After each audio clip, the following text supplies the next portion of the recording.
The sky that morning was the color of wet cement. Jonathan Hale had left his mansion before sunrise, before the housekeeper's quiet footsteps, before the news alerts began lighting up every screen in the estate. He had chosen jeans, faded and unfamiliar, and a charcoal hoodie pulled low over his face. No tailored suits, no driver, no security detail. For the first time in years, he wanted to be invisible. 3 months ago, his mother had died in a hospital room that smelled like antiseptic and surrender. She had squeezed his hand with fragile strength and whispered, "Don't let success make you small inside." He hadn't understood what she meant. Now he did. Hale Dynamics, the empire he built from a dorm room server and a stubborn refusal to quit, was under federal investigation for a data breach he swore he hadn't authorized. Shareholders were circling. News anchors dissected his integrity nightly. His estranged brother had filed a lawsuit claiming misappropriated inheritance funds. Lawyers spoke in numbers. Journalists spoke in accusations. No one spoke about grief. Jonathan walked 3 miles that morning, past manicured neighborhoods that didn't need him, past billboards advertising phones his company manufactured, past headlines plastered in convenience store windows. He stopped at a corner store he'd never noticed before. The bell above the door gave a tired jingle as he stepped inside.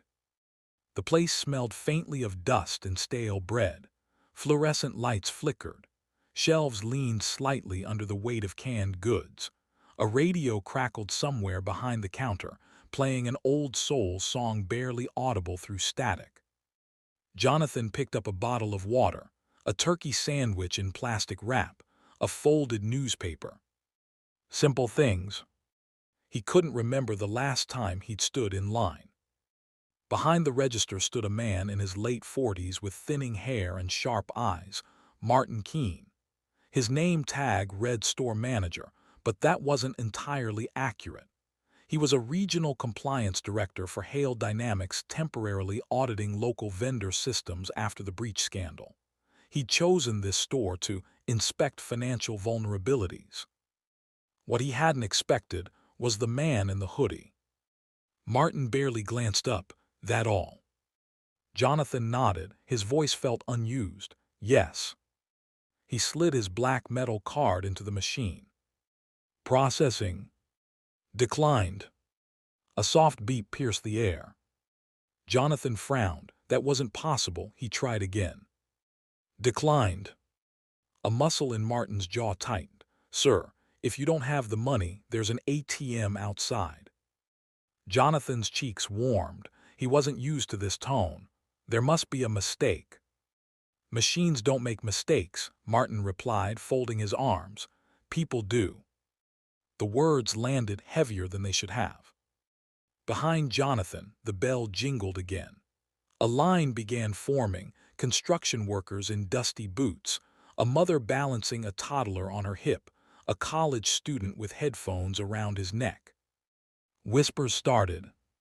Probably maxed out. Shouldn't buy what you can't afford. Typical. Jonathan felt something unfamiliar coil in his chest. Embarrassment. He checked his phone. No notifications, no alerts, no explanation. He didn't know that just hours earlier, federal regulators had temporarily frozen all executive access accounts tied to Hale Dynamics, including his personal assets, pending investigation. Martin tapped the counter impatiently. Sir, I have other customers. The fluorescent lights buzzed louder. Jonathan swallowed. I can call my bank. Or, Martin said sharply, you can step aside. It was a small sentence, but it carried dismissal. Jonathan stepped aside. He hadn't done that in decades. He moved toward the edge of the counter, staring at the worn tile floor. He could buy the building with loose change, but in that moment he had nothing. And something inside him cracked. The bell jingled again. A small figure shuffled in. She couldn't have been more than 8 years old. Messy braids, oversized sandals 2 sizes too big, a faded pink backpack hanging loosely from thin shoulders. Her name was Amara. She stood behind Jonathan quietly, clutching 3 wrinkled dollar bills. Her eyes were observant, the kind that noticed sadness like other children notice candy. She watched Jonathan's shoulders slump. She saw his eyes cloud. She didn't see a billionaire. She saw a man who looked like he might cry. Amara stepped forward timidly. "Excuse me." The room didn't respond at first. I can pay for him." Silence. Jonathan turned slowly. Her small hand stretched forward, trembling slightly, offering 3 crumpled dollars like treasure. Martin blinked. "Sweetheart, you don't have to." "But he looks sad," she said softly. "My mom says when someone looks sad, you help them, even if it's small." The room went still. The construction worker looked down. The mother adjusted her toddler. The college student removed one earbud. Jonathan's throat tightened. "No," he whispered, "you don't need to do that." Amara's chin lifted slightly, not defiant, just steady. "It's okay." Martin hesitated, calculating. $3 barely covered the sandwich and water. He took the bills. The register drawer opened with a mechanical ding. The sound echoed like a verdict. Amara smiled shyly and handed Jonathan the bag. For a second, neither moved. Jonathan felt something heavier than humiliation wash over him. It was dignity. Not his. Hers. He knelt slightly so their eyes were level. "What's your name?" "Amara." "Thank you, Amara." She shrugged, as if kindness were ordinary. And that's when Martin made his mistake. He laughed under his breath. "Guess even millionaires need charity sometimes." Jonathan's eyes flickered up. A beat of silence. The radio crackled louder. The security camera blinked red. And somewhere far away, a notification pinged on Jonathan's phone, a message from his legal team he hadn't opened yet. Turning point. He didn't know it then. But in 72 hours, Martin Keene's world would collapse under the weight of his own arrogance. Have you ever been judged in a moment when you were already struggling? Drop a heart if you felt misunderstood, because what's about to happen will show you why dignity doesn't depend on dollars. The bell above the door gave a thin metallic jingle as another customer stepped inside, letting in a gust of cold morning air. It carried the scent of rain and exhaust fumes. Jonathan Hale remained kneeling for half a second longer than necessary, his eyes level with Amara. He could still hear Martin's words echoing behind the counter. "Guess even millionaires need charity sometimes." The tone hadn't been playful. It had been cutting. Jonathan rose slowly, the plastic bag crinkling in his hand. His instinct, honed over decades of boardrooms and billion-dollar negotiations, was to correct the man immediately, to expose the ignorance, to reclaim authority. But something stopped him. His mother's voice. "Don't let success make you small inside." He turned toward the exit. That's when Martin spoke again. "Actually, sir, hold on a second." Jonathan paused. Martin stepped out from behind the counter now, not just a cashier, not just a manager. A man enjoying an audience. "You know," Martin said loudly enough for the line to hear, "we've been dealing with fraud all week. Fake cards, scammers, people trying to test systems." Jonathan's fingers tightened around the bag. "I'm not a scammer." Martin gave a dismissive shrug. "Didn't say you were, but when someone's premium card gets declined twice, it raises questions." A murmur rippled through the store. The construction worker leaned against a soda fridge. The college student discreetly began recording on his phone. Jonathan noticed the red blinking security camera again. This was no longer about a sandwich. It was about power. "Is there something you're accusing me of?" Jonathan asked calmly. Martin smiled thinly, just following policy. Policy. The word carried weight. Martin reached for the receipt machine and tapped a few keys. I'm going to need to see identification. For what? Jonathan asked. For the attempted transaction. The phrase attempted transaction landed like an insult. Jonathan exhaled slowly. You already declined it. Exactly. There it was. The implication. Behind them, Amara's small hand found the strap of her backpack. Her eyes darted between the two men. Jonathan could feel the room shifting. He had stood in Senate hearings without flinching, negotiated hostile takeovers worth billions, survived shareholder revolts. But humiliation in a corner store felt different. It was intimate. Ruh. I don't see how that's necessary, Jonathan said evenly. Martin folded his arms again. Then you're free to leave. Another beat. But, Martin added, voice sharpening, we'll be flagging the card for suspicious activity. Jonathan's gaze snapped upward. That won't be necessary. Oh, Martin's eyebrow lifted. And why's that? Because I own the company auditing your systems. Because your paycheck clears because of me. Because the card you just mocked funds half this city's tech infrastructure. But Jonathan said none of it. Instead, he reached into his hoodie pocket slowly and pulled out his phone. The screen lit up. 37 missed notifications. Emails from legal. Text from the CFO. A headline alert. Federal freeze initiated. Executive ASSETS temporarily locked. So that was it. The freeze had hit. Jonathan felt the ground steady beneath him, not because the problem was small, but because now it had context. Martin misread his silence as defeat. You know, Martin continued, packing slightly like a man performing, this is exactly what's wrong with people. Flashy cards, no backup plan. The construction worker snorted. The college student kept filming. Jonathan slipped the phone back into his pocket. He looked at Martin with something that wasn't anger. It was clarity. You seem very confident, Jonathan said quietly. I believe in rules, Martin replied.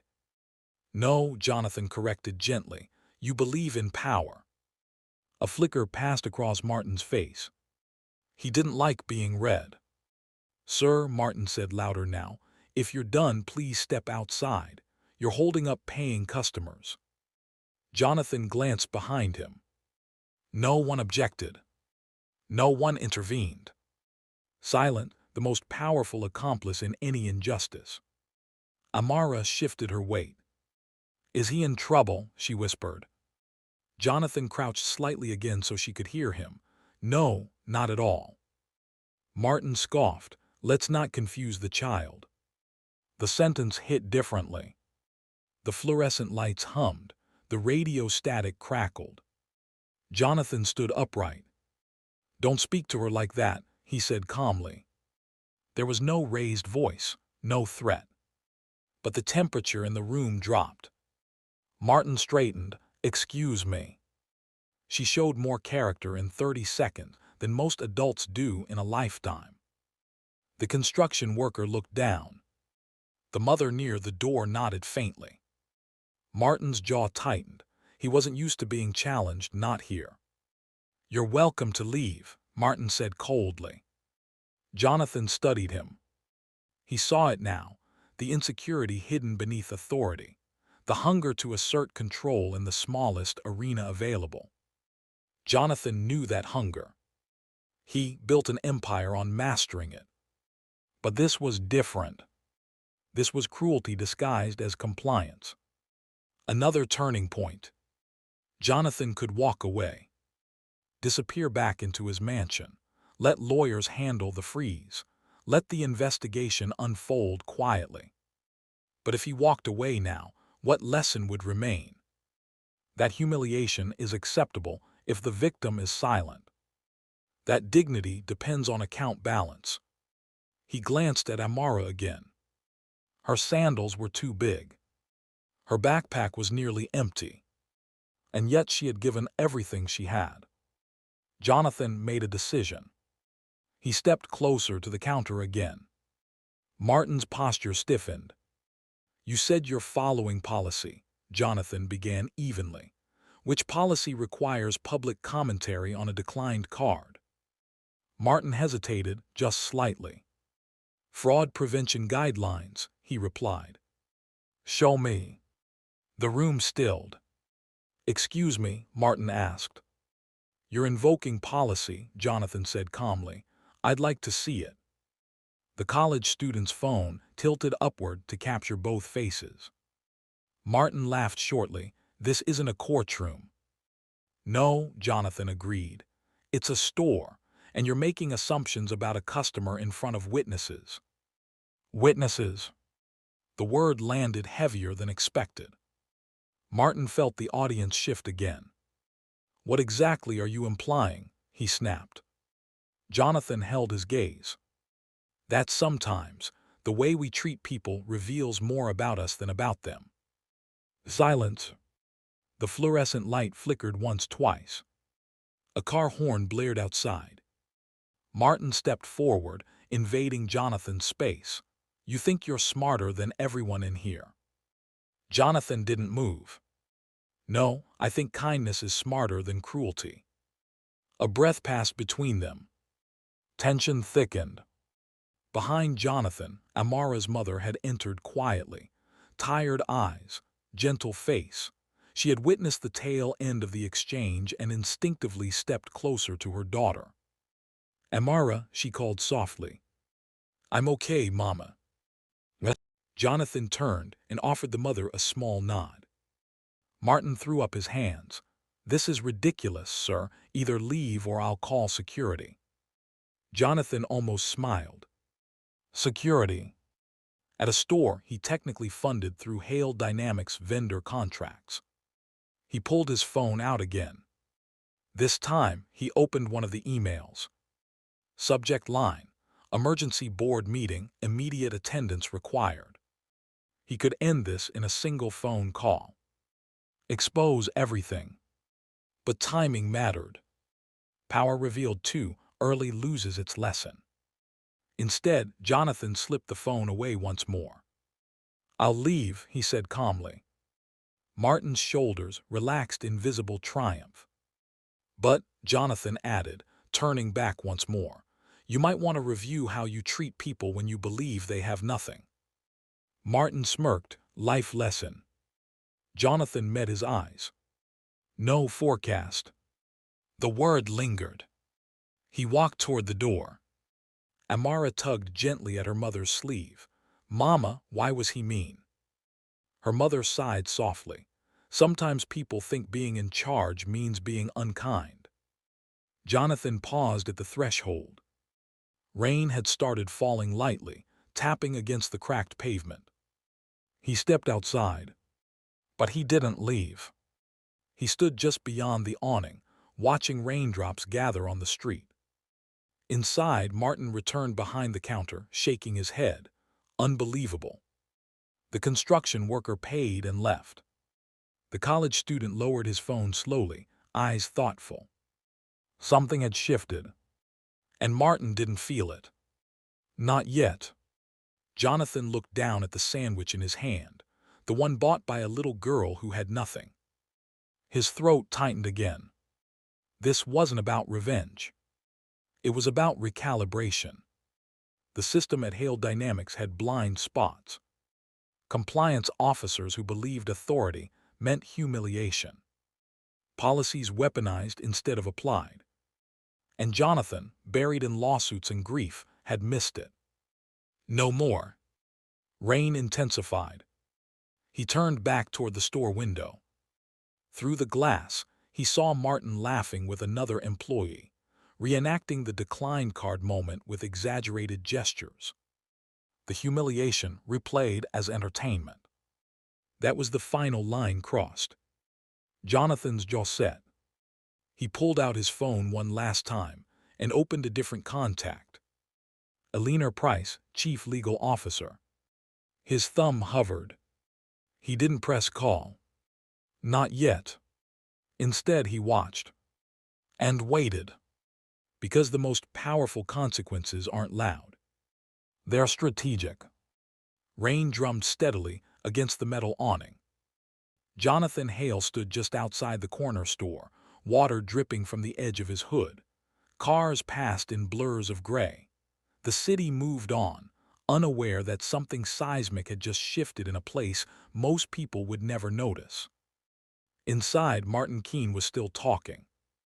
Jonathan could see him through the fogged glass, animated, smiling, mimicking the declined beep with exaggerated theatrics. The cashier beside him laughed. Amara and her mother had moved toward the shelves, selecting a single loaf of discounted bread. Jonathan felt something settle inside him. Not anger. Resolution. His phone vibrated again.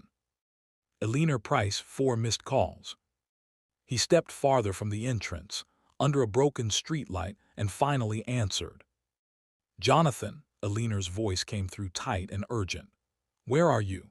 The federal freeze hit at 6:12 a.m. All executive accounts are temporarily locked. We're initiating a legal counter. I'm aware, Jonathan said calmly. You sound composed. He looked back through the glass. I just learned something important. About the breach. No, he replied softly, about our culture. There was a pause on the line. Jonathan, Billionaire lowered her voice, we're scheduling an emergency board session in 1 hour. You need to be at headquarters. I will be, he said. But first, I need you to pull the live audit feed for vendor site 47B. She hesitated. That's a small retail partner. Why? Because the regional compliance director there just demonstrated exactly why this company is under investigation. Silence. You're at a vendor site right now, she asked. Yes. And the compliance director is about to learn something. Jonathan ended the call. He stood still for 3 full breaths. Then he pushed the store door open again. The bell rang. Martin looked up immediately, irritation flashing across his face. Sir, I thought you were leaving. Jonathan stepped inside slowly. Rainwater dotted the tile floor behind him. I changed my mind. The room felt different now.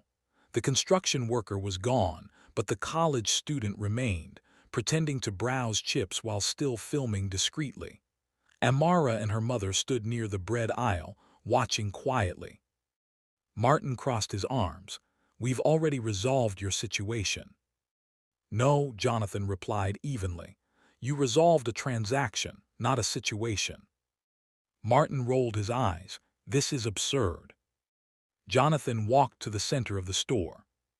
His movements were unhurried. Deliberate. Mr. Keene, he said calmly. Martin froze. How do you know my name? Jonathan tilted his head slightly. It's printed on your audit badge. Martin instinctively glanced down at the laminated tag, clipped beneath his manager name tag. Regional Compliance, Hale Dynamics. A flicker of confusion passed through his expression. Jonathan reached into his hoodie pocket and pulled out his phone once more. This time, he didn't check notifications. He opened the Hale Dynamics Executive Portal app. The login screen glowed blue. Martin scoffed. That's cute, you downloaded our company app. Jonathan typed. Face recognition activated. The screen unlocked instantly. The Hale Dynamics Executive Dashboard appeared. Stock performance, board alerts, live vendor audits. Martin's smirk faded slightly. That's not public access, he muttered. Jonathan raised the phone so Martin could see clearly. At the top of the dashboard, in bold lettering, Jonathan Hale, founder and CEO. The fluorescent lights seemed to hum louder. The radio crackled. For a moment, no one breathed. Martin blinked. then blinked again. That's fake. Jonathan didn't argue. Instead, he tapped a button. On the security camera mounted in the corner, a small green indicator light switched to blue. The store's overhead monitor, previously blank, flickered to life. A live feed displayed the entire store interior. Time-stamped. Audio-enabled. Martin's laughter from moments earlier echoed faintly from the system speakers. The reenactment. The mockery. The declined beep. His own voice saying, "Guess even millionaires need charity sometimes." Color drained from Martin's face. Jonathan lowered his phone slowly. "Vendor site," he said calmly. "Audit compliance in real time. You invoked fraud policy publicly. You humiliated a customer without cause. You failed to uphold the dignity clause outlined in Section 12 of our Vendor Conduct Code." Martin's mouth opened. Closed. This isn't possible," he whispered. Jonathan's voice remained steady. "You believed power meant spectacle." The college student lowered his phone entirely now, eyes wide. Amara clutched her mother's hand. Martin's breathing grew shallow. "If this is some kind of joke." "It's not," Jonathan replied. Right on cue, Jonathan's phone rang again. He placed it on speaker. "Mr. Hale," Alina's voice filled the store, crisp and unmistakable. "We have the live feed. Legal and HR are present." Martin staggered back a step. I was following procedure," he stammered. Alina responded coolly. "Procedure does not include public humiliation or character insinuation. You're currently recorded violating vendor ethics standards." Jonathan didn't look at Martin. He looked at Amara. "Sometimes," he said gently, "systems forget their humanity." Martin's confidence cracked fully now. "You can't do this," he whispered. "I've worked for this company for 12 years. "And in 12 years," Jonathan replied quietly, "how many times have you mistaken authority for superiority?" The words landed like stones. Rain intensified outside. The fluorescent light flickered again. Jonathan turned slightly so the entire room could see his face clearly now, hood lowered. Recognition dawned in stages. The college student's eyes widened first. "I know you," he breathed. "You're—" "Yes," Jonathan said simply. Martin's knees seemed to weaken. He looked around the store, at the security camera, the overhead monitor replaying his voice, the witnesses. His earlier smirk was gone, replaced by realization. The power shift had begun. Jonathan stepped closer, not threatening, not loud. Just present. "You had a choice," Jonathan said quietly. "You could have declined the card with discretion. You could have protected privacy. You could have shown restraint." Martin's lips trembled slightly. "But instead," Jonathan continued, "you performed." Silence pressed in from every corner of the store. "Effective immediately," Alina's voice cut through from the speakerphone. "Martin Keene is suspended pending internal investigation." The words echoed. "Suspended." Martin's breath hitched. "You're suspending me over this." Jonathan's gaze was steady. "Not over this," he corrected, "because of what this represents."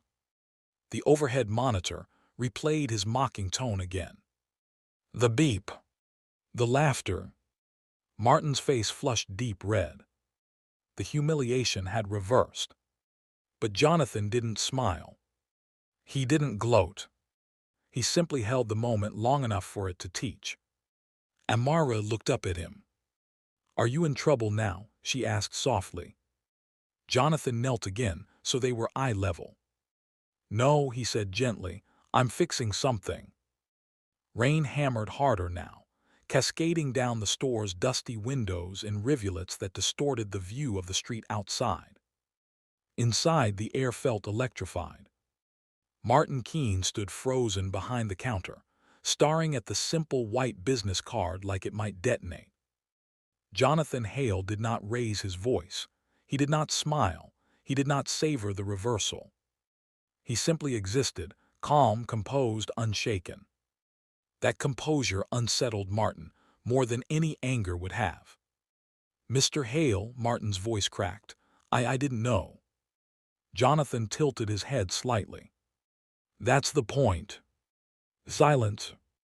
The security monitor above them still displayed the frozen frame of Martin mid-laugh, his mouth wide, his hand mimicking the declined beep. A portrait of arrogance paused in time. Aliner's voice remained on speaker. "HR is dispatching a representative to the site. Martin, you are to relinquish your audit badge immediately." Martin slowly reached toward his chest.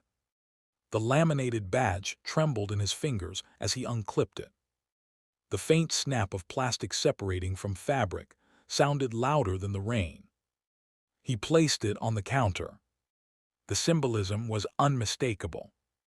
Jonathan watched without triumph. "Effective now," Aliner continued. "Your system access is revoked." Martin's phone buzzed almost instantly in his pocket. He didn't check it. He didn't need to. The system had already closed around him.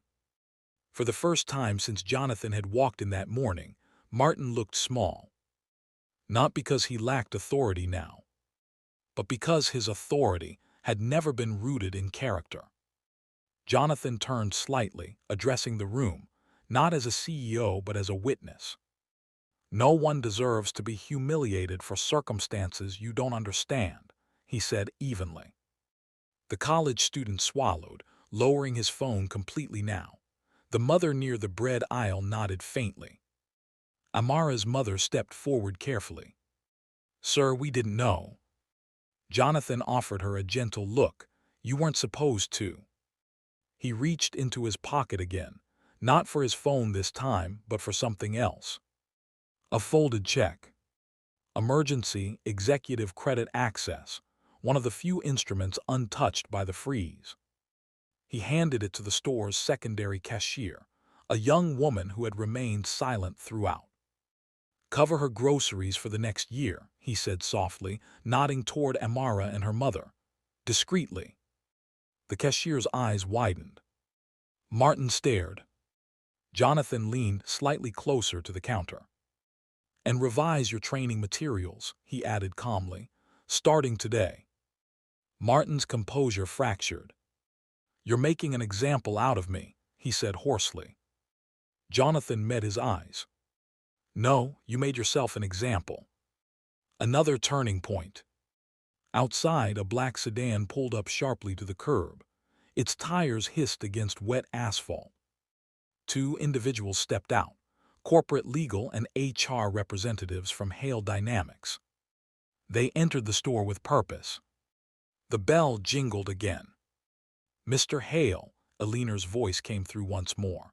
"We're escalating this beyond vendor misconduct." Jonathan nodded slightly. "Good." Martin's head snapped up. "Beyond." Jonathan turned fully toward him now. "What happened here isn't isolated," he said. "It's cultural." The HR representative approached Martin calmly. "Sir, we'll need you to come with us." Martin looked around desperately, as if searching for someone to defend him. No one did. The construction worker was gone. The college student avoided eye contact. The mother with the toddler had already left. Silence, the same silence that had supported humiliation, now supported accountability. As Martin was escorted toward the door, he paused. "This is because of a declined card?" he asked, voice hollow. Jonathan's expression remained steady. "No," he said again. "It's because you forgot that dignity is non-negotiable." The door opened. Rain roared. Martin stepped outside under gray skis, no longer the authority in the room. The sedan door closed behind him with a heavy thud. Inside the store, the fluorescent light seemed less harsh. The radio crackled into clarity, the static easing. Jonathan exhaled slowly. He felt no thrill. Only wait, because the issue was larger than one man. He turned back to the overhead monitor. "Billionaire," he said evenly, "initiate a full cultural audit of all compliance divisions. Vendor treatment, customer interactions, disciplinary patterns. I want data." There was a brief pause. "You think this is systemic?" she asked. "I know it is." He glanced at Amara. Kindness had not been policy-driven. It had been instinctive. Somewhere along the way, Hale Dynamics had optimized efficiency but neglected empathy. Jonathan stepped away from the counter and approached Amara and her mother. "What's your name?" he asked gently. "Leela," the mother replied, cautious but sincere. Jonathan extended his hand respectfully. "Jonathan." Her eyes widened slightly as recognition settled. "You're him." "Yes," he said softly. Leela hesitated. She didn't know. "I'm glad she didn't," Jonathan replied. Amara tugged lightly on his sleeve. "Are you still sad?" The question pierced deeper than any accusation earlier. Jonathan paused. He looked at the rain outside. He looked at the bread in their hands. He looked at the security camera that had recorded everything.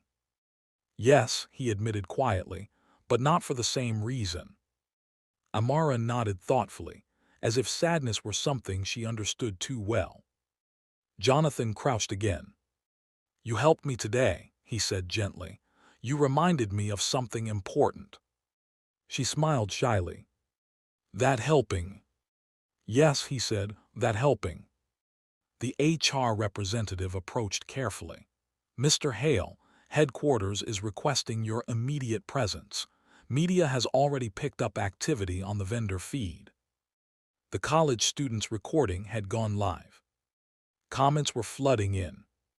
Within minutes, the clip of the declined humiliation and the reversal began spreading across social platforms. Jonathan stood. "Good," he said quietly. The representative blinked. "Good. Yes, transparency isn't the enemy." He turned toward the door. Then stopped. He looked back at the store, at the flickering lights, the worn shelves, the small counter where power had been misused. "This store will receive infrastructure upgrades," he said calmly. "Lighting, systems, fair wage adjustments." The cashier stared in disbelief. "But not because of today," Jonathan added, "because it should have happened already." Another emotional beat. He stepped outside. Rain soaked through his hoodie instantly. He didn't rush. The black sedan door opened for him, but he waved it off. "I'll walk," he said. The representative hesitated. "Sir, it's pouring." Jonathan looked up at the sky. "Some storms are necessary." He began walking down the sidewalk, rain washing over him, past cracked pavement and flickering streetlights. Inside headquarters, executives were scrambling. News alerts were multiplying. The clip had reached financial journalists. Headlines began drafting themselves. "Billionaire CEO publicly humiliated, then reveals identity." But the real headline wasn't about wealth. It was about culture.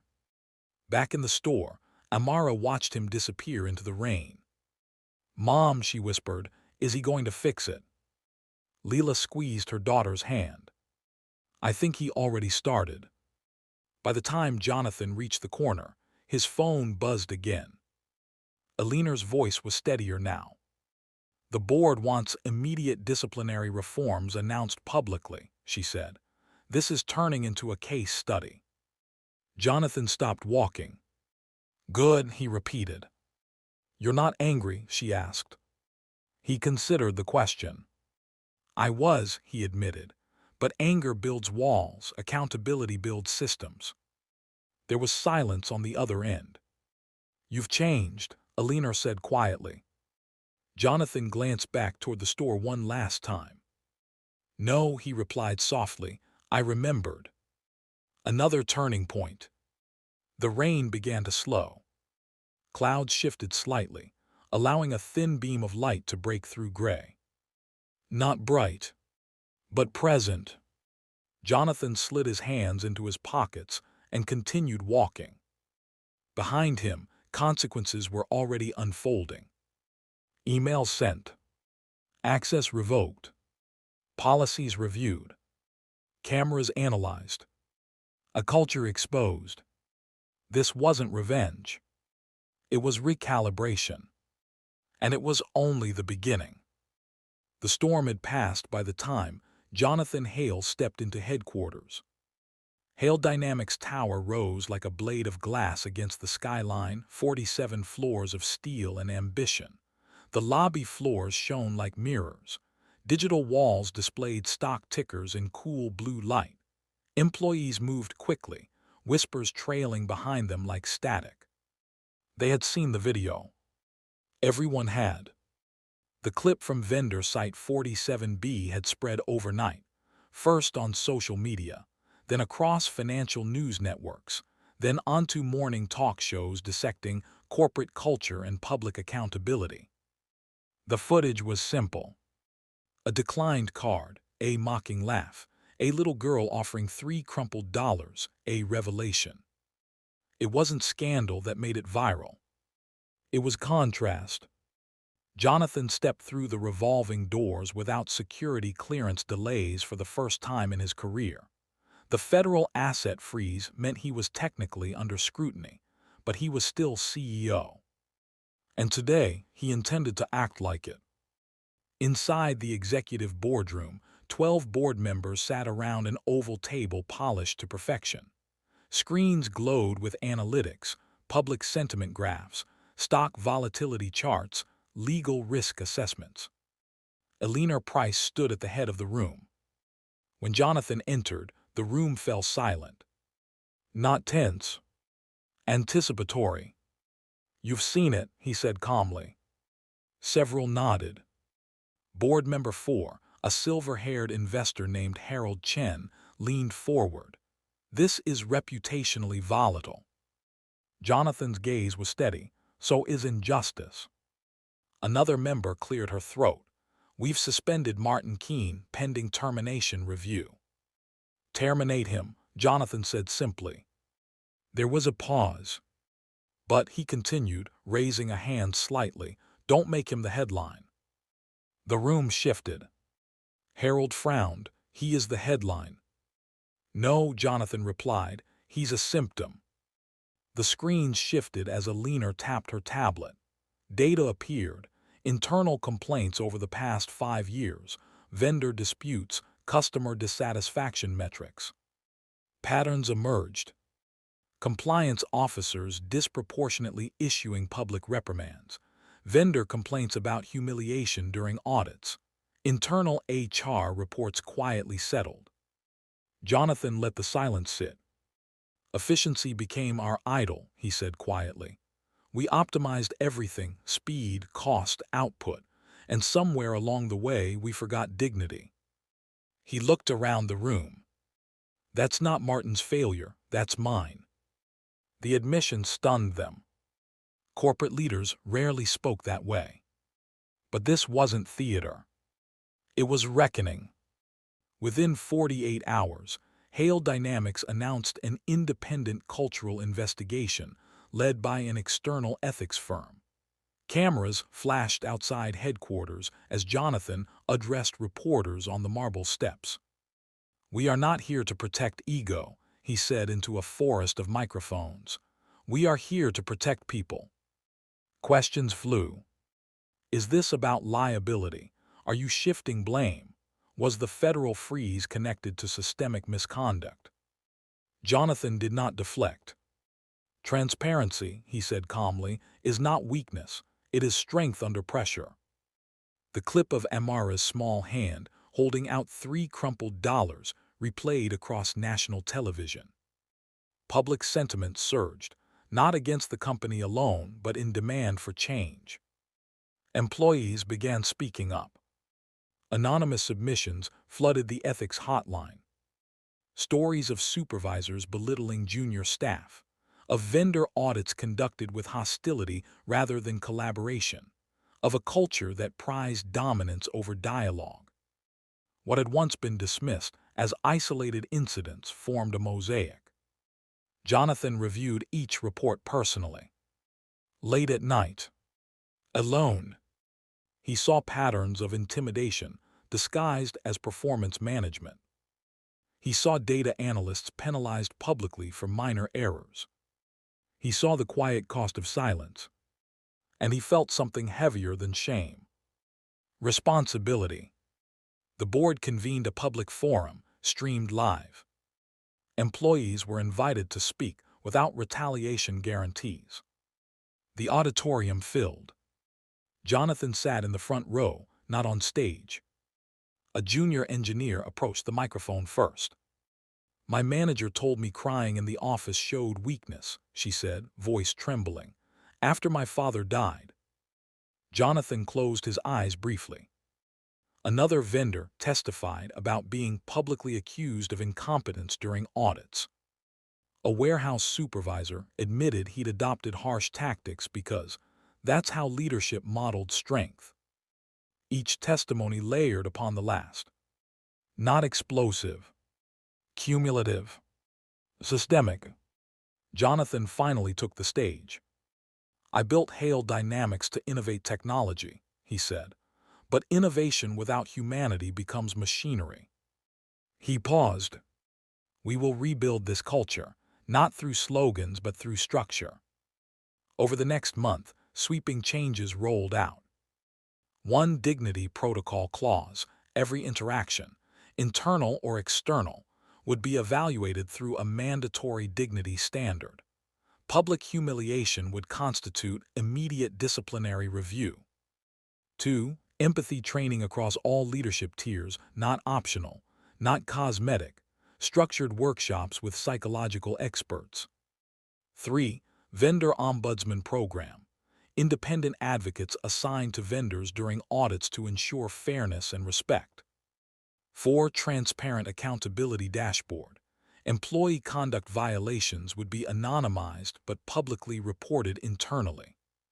5. Executive immersion initiative. Every executive, including Jonathan, would spend 1 day per quarter working frontline operations anonymously. The media called it radical. Shareholders called it risky. Jonathan called it necessary. Martin's termination became official 2 weeks later.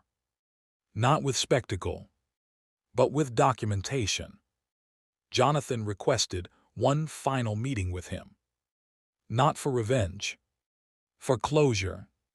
They met in a quiet conference room. Martin looked smaller now, not because he lacked power, but because he understood it differently. "I didn't think it mattered," Martin admitted. "Tone, words." "It always matters," Jonathan replied calmly. Martin swallowed. "You could have destroyed me publicly." Jonathan shook his head slightly. "No, you did that yourself. My job is to ensure no one else learns leadership the way you did." Martin left without bitterness, just reflection. Justice, when done right, does not humiliate. It corrects. Months passed. The federal investigation into the data breach concluded, finding no intentional misconduct by Jonathan. Systems were upgraded, transparency measures implemented. But the real transformation wasn't technological. It was behavioral. Managers began holding private correction meetings instead of public callouts. Audit language softened without losing rigor. Employee surveys showed rising trust metrics. Vendors reported improved collaboration. One internal memo went viral within the company. "Efficiency without empathy is failure in disguise." J.H. Jonathan kept Amara's 3 crumpled dollars framed in his office. Not as a publicity stunt, as a compass. Every executive meeting now began with a single question: does this preserve dignity? If the answer was uncertain, the decision paused. Hale Dynamics stock initially dipped during reform implementation, then slowly rose. Investors began calling it the dignity pivot. Business schools requested case studies, but Jonathan refused to brand it. "This isn't innovation," he told one interviewer. "It's remembering we're human." The corner store on the outskirts of the city received upgrades quietly. New lighting, updated payment systems, fresh paint. But the biggest change wasn't visible. It was behavioral. Employees greeted customers warmly. Transactions were discreet. The security camera remained, but not as a weapon, as protection. And every time a card machine beeped, it did so neutrally, without commentary, without judgment. Another turning point. Jonathan stood once more outside the store months later. This time the sky was clear. Amara ran out to greet him, braids neater now, backpack new. "You fixed it," she said proudly. Jonathan knelt slightly. "No," he replied gently, "you did." She tilted her head. "How?" "You reminded me what matters." She smiled, as if that answer made perfect sense. Behind them, her mother stepped out of the store, no longer shelter-bound. Hale Dynamics had partnered with local nonprofits to create employment pathways for displaced families. Not charity. Opportunity. Jonathan watched customers move in and out of the store without tension, without fear. System reform doesn't announce itself with fireworks. It reveals itself in small, ordinary peace.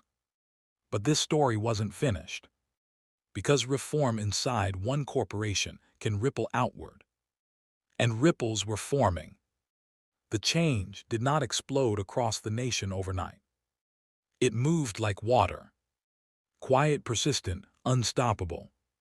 3 months after the incident at vendor site 47B, Hale Dynamics headquarters felt different in ways no architectural blueprint could measure.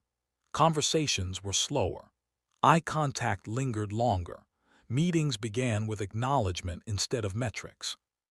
But the real transformation wasn't inside glass towers. It was outside them. Competitor firms had initially mocked Hale Dynamics' reforms. Overcorrection, one tech CEO had called it on a business podcast.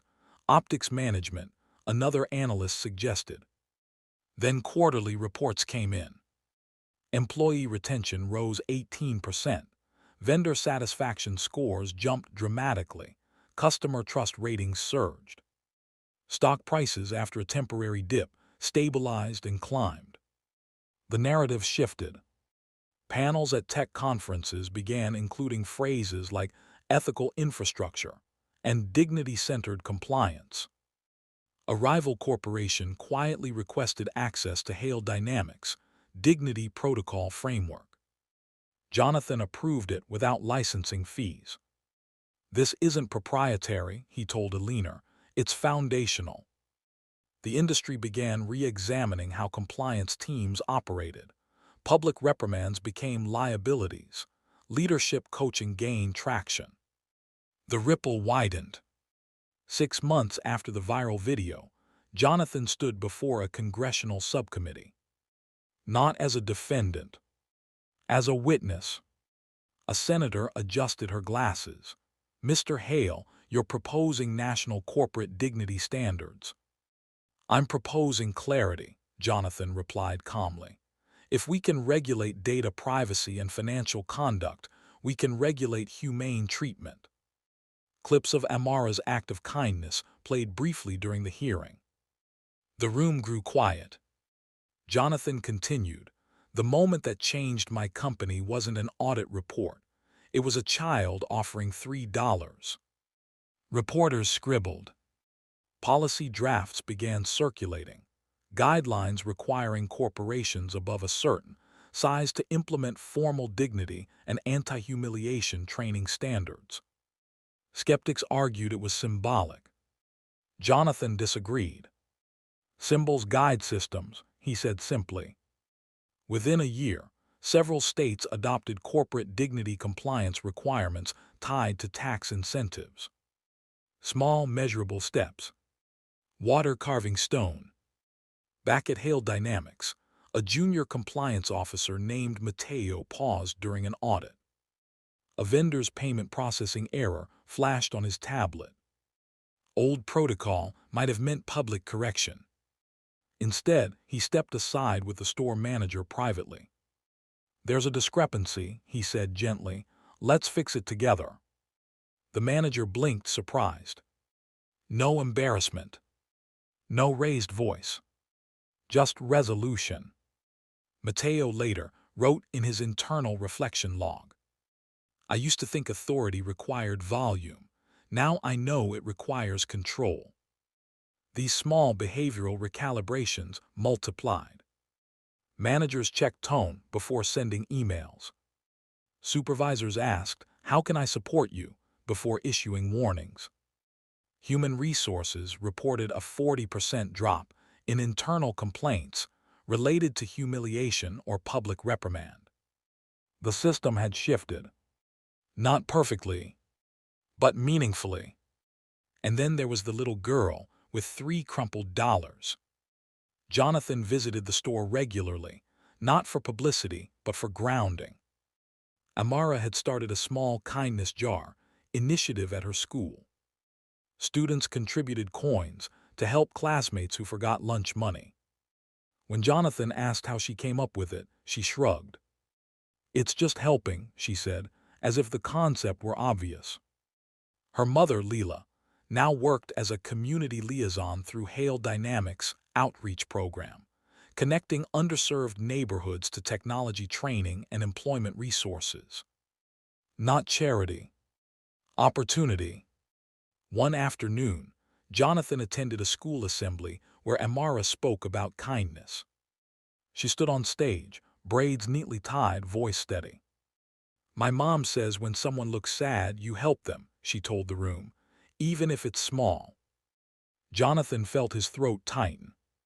He remembered the fluorescent lights, the mocking beep, the rain.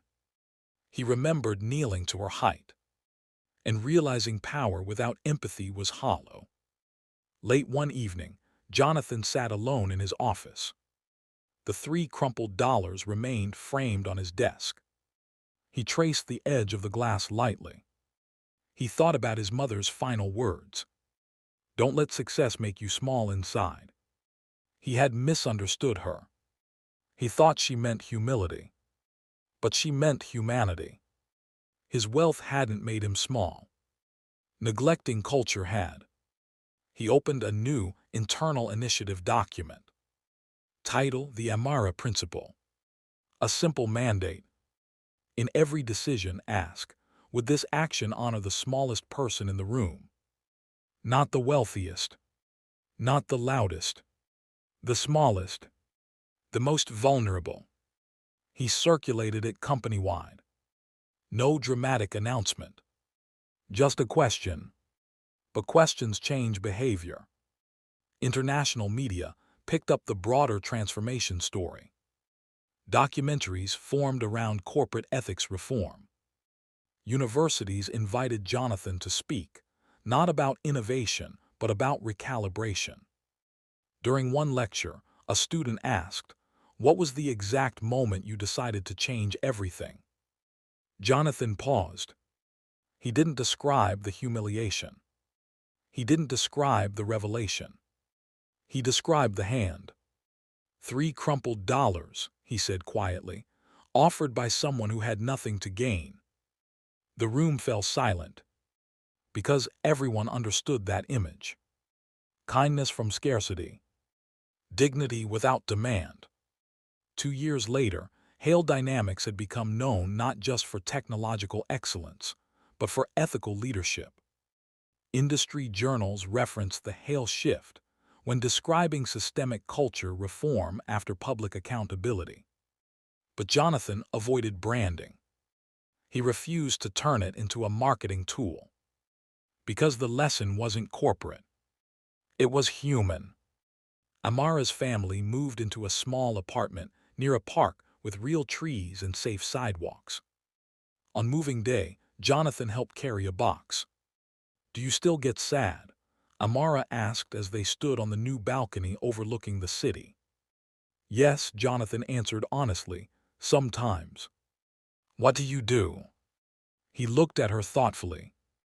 I remember that helping fixes more than hurting. She nodded as if storing the advice away for later. Another turning point. Not dramatic, not explosive, but generational. Because the next generation was watching. Children in classroom discussed the viral story in ethics lessons. Employees across industries reconsidered how they spoke to subordinates. Managers paused before public criticism. People began asking quietly, is this necessary or is this ego? Cultural shifts begin with awareness. And awareness had been ignited. This isn't just about a declined card in a small corner store. This is proof that one act of courage can reset an entire system. If this moved you, share it with someone who needs to see it. Because dignity isn't optional, it's powerful. The sky above the city glowed amber one evening, as Jonathan and Amara walked past the store that had started it all. The fluorescent lights no longer flickered. The doorbell sounded brighter. Inside, customers moved without tension. Ordinary peace. Jonathan looked at Amara. You know, he said softly, you saved more than a sandwich that day. She giggled, I just helped. He smiled. And sometimes, that's the most powerful thing of all. There is a particular kind of silence that follows transformation. Not the silence of fear, not the silence of humiliation, but the silence of understanding. It had begun in a corner store under flickering fluorescent lights. It had traveled through corporate boardrooms, congressional hearings, classrooms, and kitchen tables. And now, standing once more outside vendor site, no longer run down, no longer forgotten, Jonathan Hale understood something that had taken him decades of wealth to learn. Power does not reveal who you are. It amplifies who you already chose to be. The camera would pull back slowly now. Wide shot. City skyline glowing at dusk.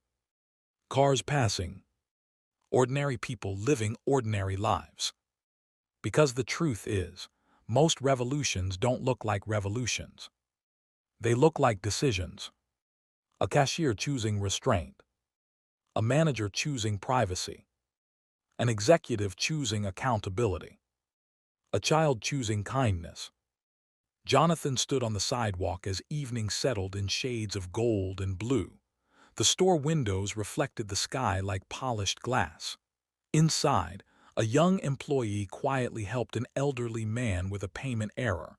No raised voices, no commentary. Just patience. Jonathan watched without stepping in. That was the point. Systems that depend on one heroic figure are fragile. Systems built on shared dignity endure. His phone buzzed softly in his pocket. Another speaking invitation. Another policy inquiry. Another board request for consultation. He silenced it. Because tonight wasn't about headlines. It was about remembering. Across town, in a small apartment filled with second-hand furniture and hopeful energy, Amara sat at a kitchen table doing homework. The kindness jar from her school sat on the counter, half full of coins. Her mother, Leela, stirred a pot on the stove. Mom, Amara asked suddenly. Yes. Do rich people ever get scared? Leela paused, considering the question. Yes, she said gently, everyone does. Even powerful ones. Yes. Amara nodded thoughtfully. Then I'm glad I helped him. Because that's what children understand instinctively. Fear doesn't disqualify someone from dignity. It invites compassion. Back at Hale Dynamics headquarters, the framed 3 crumpled dollars remained on Jonathan's desk. Visitors often asked about it. He never dramatized the story.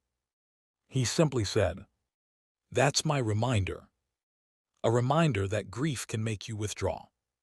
Pressure can make you harsh. Power can make you blind. But kindness, real, undeserved, inconvenient kindness, can recalibrate everything.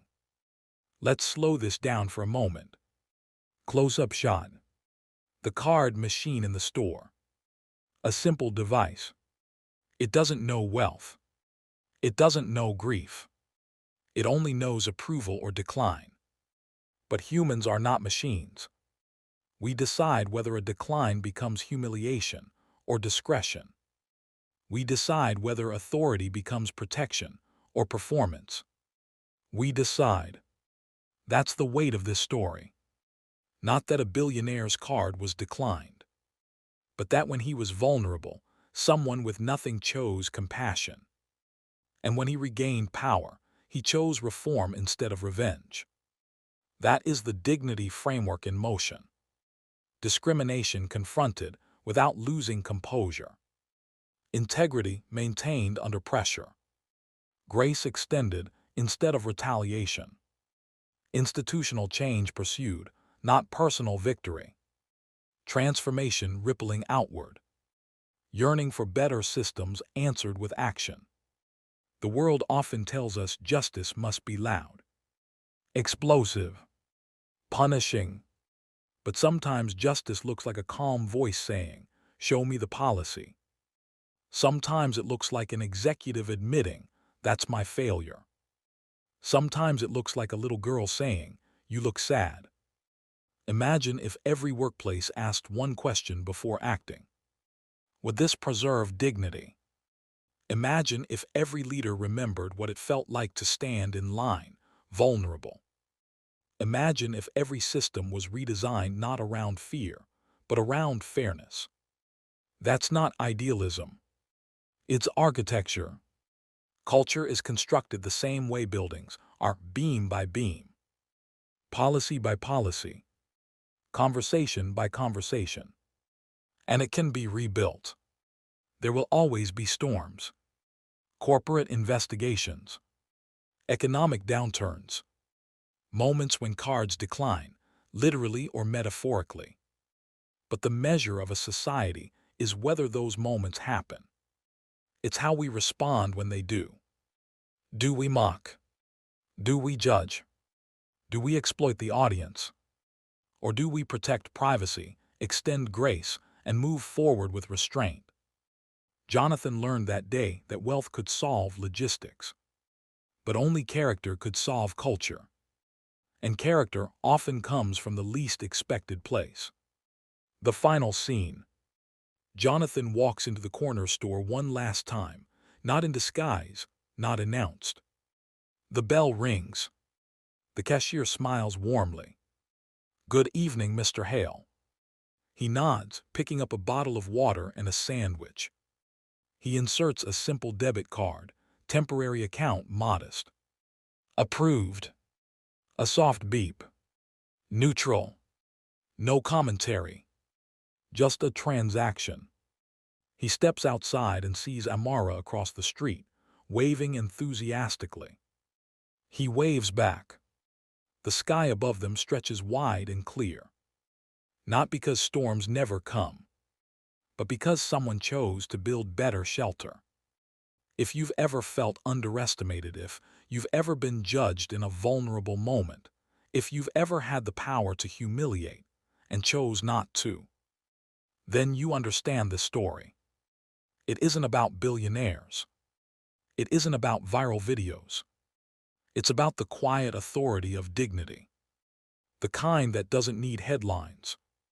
The kind that reshapes systems. The kind that starts with 3 crumpled dollars. And we will keep telling these stories. Because somewhere right now, someone is standing at a counter, card declined, pride fragile, eyes down. And somewhere else, someone is deciding whether to laugh or to help. Be the one who helps. Stand up when you see humiliation. Ask better questions. Build better systems. Because dignity is not a luxury. It is a responsibility. And sometimes, it only takes $3 to change the world.